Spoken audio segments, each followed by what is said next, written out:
കോട്ടയം തിരുവാതുക്കൽ വ്യവസായിയായ വിജയകുമാറിനെയും ഭാര്യ മീരയെയും കൊന്ന കേസിലെ പ്രതി അസം സ്വദേശി അമിത് തന്നെയെന്ന് സ്ഥിരീകരിച്ച് പോലീസ്.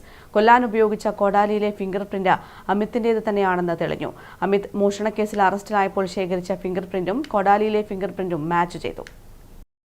വീടിന്റെ കതകിലും വീട്ടിനുള്ളിലുമടക്കം വിവിധ സ്ഥലങ്ങളിൽ പ്രതിയുടെ ഫിംഗർ പ്രിന്റ് പതിഞ്ഞിട്ടുണ്ട്. വിരലടയാള വിദഗ്ധരുടെ വിശദമായ പരിശോധനയിലാണ് ഫിംഗർ പ്രിന്റുകൾ അമിത്തിന്റേത് തന്നെയാണെന്ന് സ്ഥിരീകരിച്ചത്. ആസൂത്രിതമായി നടപ്പിലാക്കിയ കൊലപാതകമാണെന്നാണ് പോലീസിന്റെ വിലയിരുത്തൽ. കൊലപാതകം നടത്താൻ അമിത് ദിവസങ്ങൾ ആസൂത്രണം നടത്തി. ഇക്കഴിഞ്ഞ ശനിയാഴ്ച മുതൽ അമിത് താമസിച്ചത് നഗരത്തിലെ ഒരു ലോഡ്ജിലാണ്. ഇതിനിടയിൽ പലതവണ വിജയകുമാറിന്റെ വീടിന്റെ പരിസരത്തെത്തി കാര്യങ്ങൾ നിരീക്ഷിച്ചു. തിങ്കളാഴ്ച രാവിലെ ലോഡ്ജിൽ നിന്ന് റൂം വെക്കേറ്റ് ചെയ്തു. വൈകിട്ട് കോട്ടയം റെയിൽവേ സ്റ്റേഷനിലെത്തി പ്ലാറ്റ്ഫോം ടിക്കറ്റ് എടുത്ത് അകത്തു കയറി. രാത്രിയോടെയാണ് കൊലപാതകം നടത്താൻ പോയത്. ലോഡ്ജിൽ നിന്ന് അമിത് പുറത്തേക്ക് വരുന്നതും റെയിൽവേ സ്റ്റേഷനിലേക്ക് പോകുന്നതിന്റെയും CCTV ദൃശ്യങ്ങൾ പോലീസിന് ലഭിച്ചിട്ടുണ്ട്.